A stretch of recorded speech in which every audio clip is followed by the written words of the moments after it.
Just hours ago, Jason Dalton, the man accused in the deadly shooting spree in Kalamazoo County, was charged with 16 felonies, including 6 counts of open murder.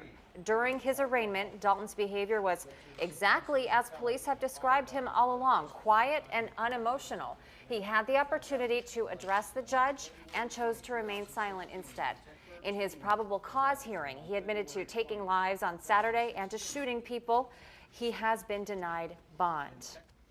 Well, right now we are looking live at a second vigil in Kalamazoo today, remembering the 6 victims of the tragic shooting spree. The first vigil happened earlier today, just after noon at St. Augustine Cathedral. The vigil at the First Congregational Church begins in half an hour from now at 6 p.m. Jason Dalton's motives are still unknown, but phone calls and leads are trickling into our newsroom from those who know and have even worked with Dalton before. News Channel 3's investigative reporter Cody Combs is looking into many of those leads from people telling their stories about the man accused of killing 6 people. He's joining us live in our newsroom now tonight. Cody. I looked through criminal and court records and could not find any prior problems Dalton had with the law, but we're also looking into several tips from those who say Dalton methodically changed into a different person.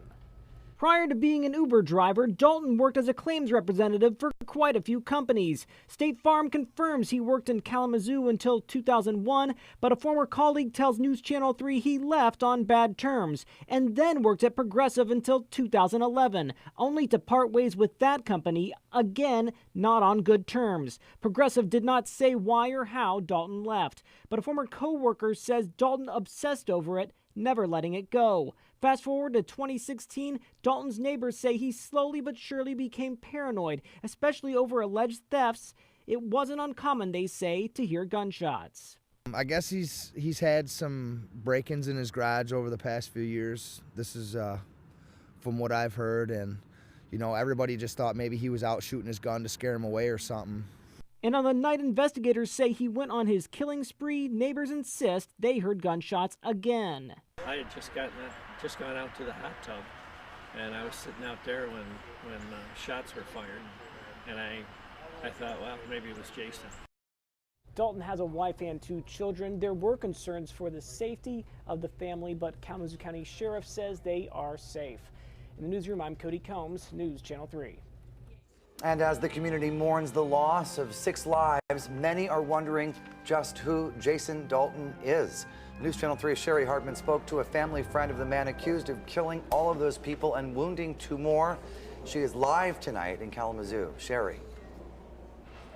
Andy Dolores Axe says it's hard to recognize the person accused of this heinous crime as the same man she's known since he was a teenager.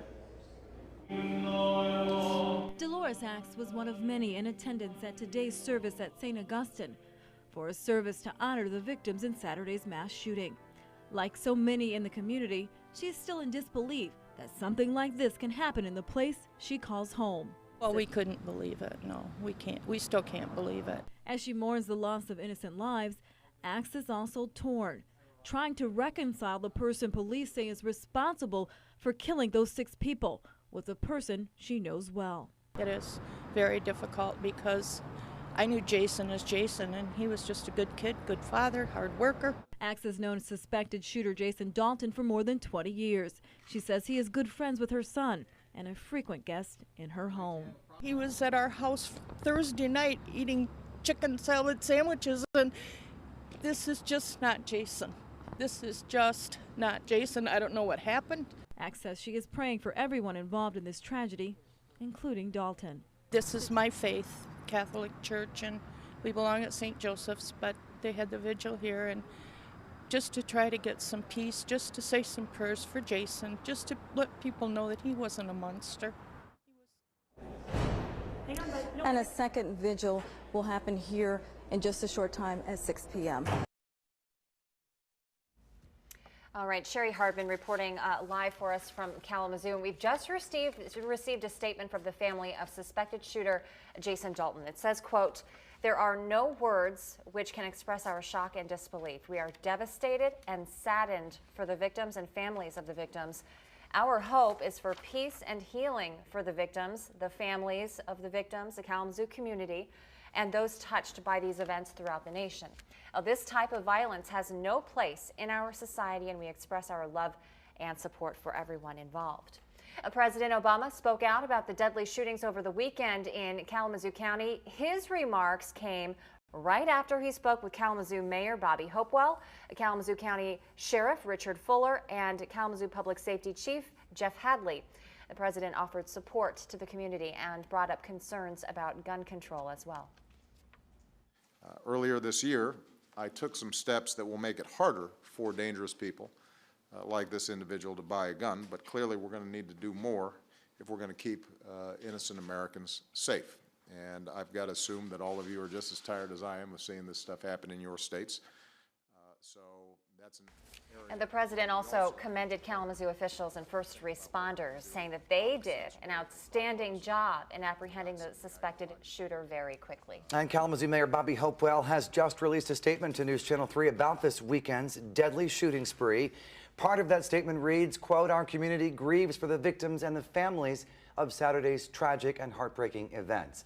At this time, we don't know what prompted the shooter to act in this evil, ugly way. To the best of our knowledge, they were senseless and random acts of violence which could have occurred anywhere. But what we do know is that Kalamazoo is and will continue to be a great and caring community. I would like to extend my gratitude to Kalamazoo Department of Public Safety, the Kalamazoo County Sheriff's Office, the Michigan State Police, emergency medical responders, paramedics, and all of the law enforcement professionals involved in apprehending the suspect." You can read the mayor's full statement on WWMT.com. Well, right now we are being joined by Deb Schauer, a social worker with the Borges Emergency and Trauma Center. Deb, thanks so much for joining us tonight. No problem. I think a lot of us are in the situation where we're explaining to children what has happened. We were all very afraid on Saturday. And of course, the families of the victims are only beginning what will be a long grieving process. Can you explain how that works to us? Part of what is hurting people right now is trying to get back to normal with something that happened that was so random, and not knowing, you know, where do we go from here, and how do we show our children and show our families that we're still safe in the community that we love to live in. And so, you know, trying to sit down and talk to families and victims and people who are directly and indirectly affected by this, and how to kind of get back to normal as much as possible. I think what really hits home too, Deb, is that these were such normal activities. A father and son were out in a parking lot looking at a car. There was a group of women, friends, outside of a restaurant having had dinner. And so you take it personally. It could have been any one of us. How do we feel safe again in Kalamazoo? That's a big part of it, is going to be time, taking time to try and get back into a normal routine and do things. Another part is just being aware of your surroundings and looking around to see if anything seems out of the norm. You know, talking to your children about what to look for, but yet not causing them to have so much fear that they don't want to leave their home. Right. And we're looking at some video that we shot this morning of a vigil in Kalamazoo, another vigil, Deb, happening in about 20 minutes. And I think that really is an important part of the healing process, isn't it? To don't keep these feelings inside, to talk to folks, connect to your friends and to your family, and really share your feelings on this, right? I think that's very important, is to talk to people, to, you know, make sure that you're sitting down with your children and talking about what happened and making it at their level, but also realizing that a lot of times they know more than you expect them to know, and they understand more than you expect them to understand. But to kind of open that door to be able to have your children sit down with you and say, I'm scared, or say, I'm concerned, and know when the time is different between, do we need to go talk to a professional, or do we need to, you know, just talk as a family about what occurred. Deb, I think a lot of the emphasis has been on the victims, families, their loved ones, their friends, and the community of Kalamazoo County. I think it's easy for some of us to sort of become less sensitive to the alleged shooter's family. This was a person who had a wife and children.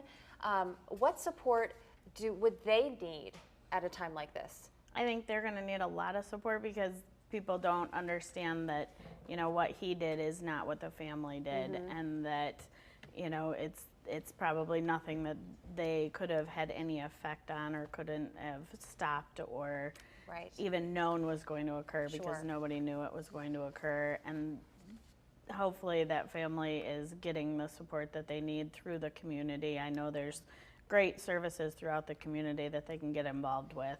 All right, Deb Schauer from the Borges Emergency and Trauma Center. Thanks for your insight during this really difficult time. We appreciate that. No problem. Well, coming up, a story no parent should miss. As heroin use skyrockets in West Michigan, the drug is now easier than ever for your kids to get. News Channel. And we are waiting for a snowstorm that's going to be moving into West Michigan. It looks like the snow will start here by Wednesday night, Thursday. We have a winter storm watch from Wednesday noon until Thursday evening. I'll have the hour-by-hour breakdown on that snow and how much you can expect. That's coming up.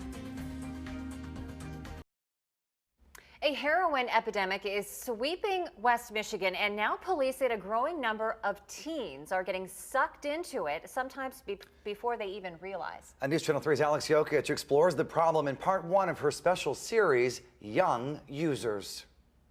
As we start this story, you may already have in your mind an image of the type of person who would become a heroin addict. Well, I want you to erase that stereotype completely, because it's the only way we as a community can begin to understand what's happening here. I'm calling to report a possible heroin overdose. 5 deaths in 5 weeks, and that's just in Kalamazoo. I think I have an OD on my hands. As overdose calls reach record highs, users are hitting rock bottom, and too many people, too many parents, are in the dark. For many young people, the problem starts here with their parents' pills. Every day she'd come home from school, I'd search her purse, and it was like, okay, what drugs did you buy in school today? And these were prescription drugs that were given to her by her friends. Nancy King's daughter Marissa, a merit scholar and gifted writer, battled depression. In high school, she started self-medicating. And I got a Facebook message from a friend of hers that I didn't know, and the message basically said, your daughter's a heroin addict. If you don't do something, she's going to die. Captain David Boyson of the Kalamazoo Valley Enforcement Team says it's an all too common story. Most young people that we see, they never thought they'd be a heroin addict. Heroin is an opioid, a painkiller, and when the pills run out, young people who never dreamed of touching it desperately turn to it. The last person I'm aware of who overdosed, a 20-year-old from a middle-class family, both good working parents, who became addicted after surgery at the age of 16. It is not who you think it is. It could have been your kid. And what's on the streets now is deadly. Recent drug raids are turning up some scary stuff. This pinkish heroin is likely laced with fentanyl, leading many users to die with needles still in their arms. Other batches are just ridiculously pure. We've had several that were 97, 98% pure heroin.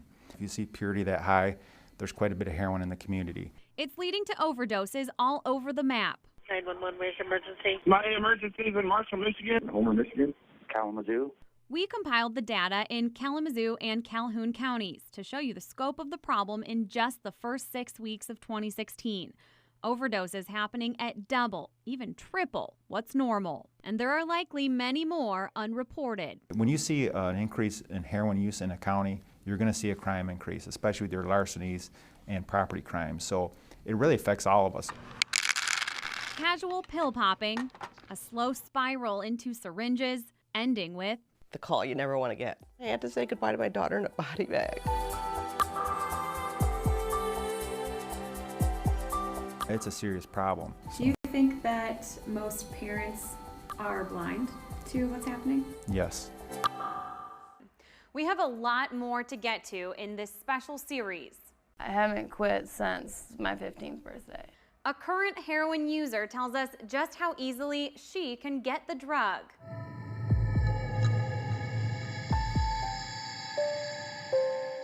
Could your kids order heroin just as quickly as a pizza? Well, they're out there all day doing deliveries. Don't miss part 2 of Young Users tonight at 11.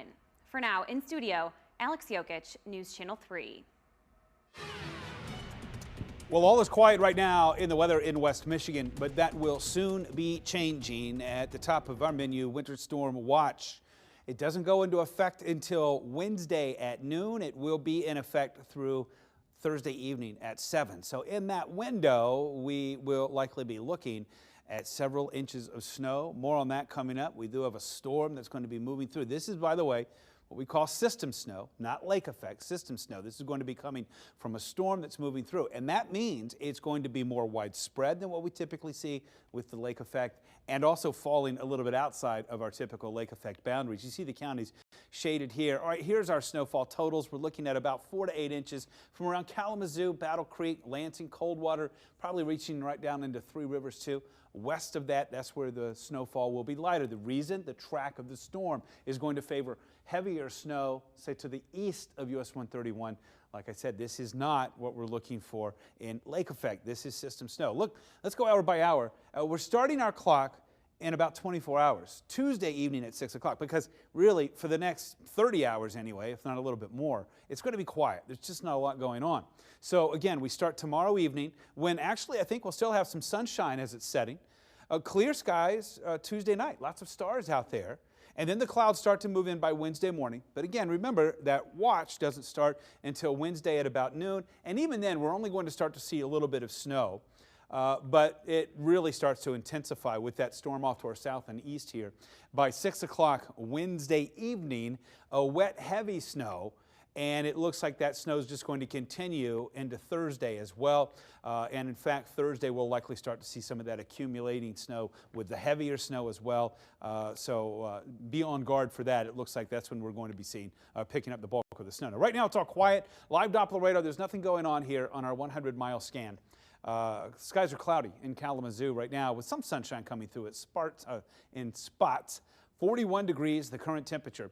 Area-wide, we're in the upper 30s to low 40s with 41 in Kalamazoo, 40 in Grand Rapids, Battle Creek, and Three Rivers, upper 30s, Holland, South Haven, Sturgis as well. Temperatures are pretty uniform out there. Again, showed you that hour by hour to show you that snowfall moving right on through. Tonight, though, partly cloudy, starry at times, 26 for our low. For tomorrow, a mix of sun and clouds and warmer, with that high temperature of 44. So not a bad looking day tomorrow, but that is the calm before the storm. The snow moving in Wednesday, Thursday, even a little left over for Friday, and then chilly for the weekend. Andy? All right, thank you, Keith. Well, Apple is still resisting a request to help the FBI in the investigation of the San Bernardino terrorist attacks. We'll tell you who's stepping up, supporting the government's decision to require Apple's help.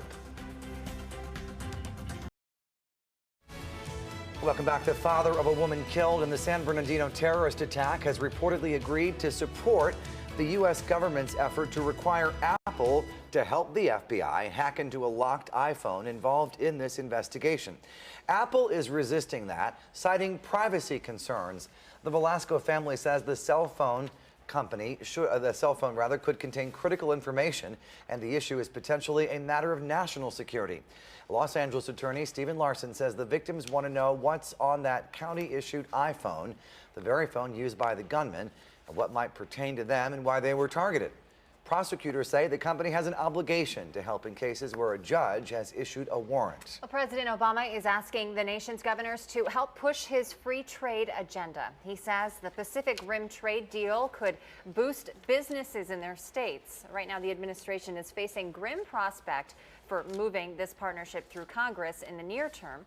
The Senate Majority Leader suggesting it won't be up for the vote before the November election. But Obama says he is cautiously optimistic it can still get done. You visit the hospital to get better, but every year tens of thousands of Americans die from infections they get from the hospital. What you need to know to protect yourself and your loved ones from deadly infections.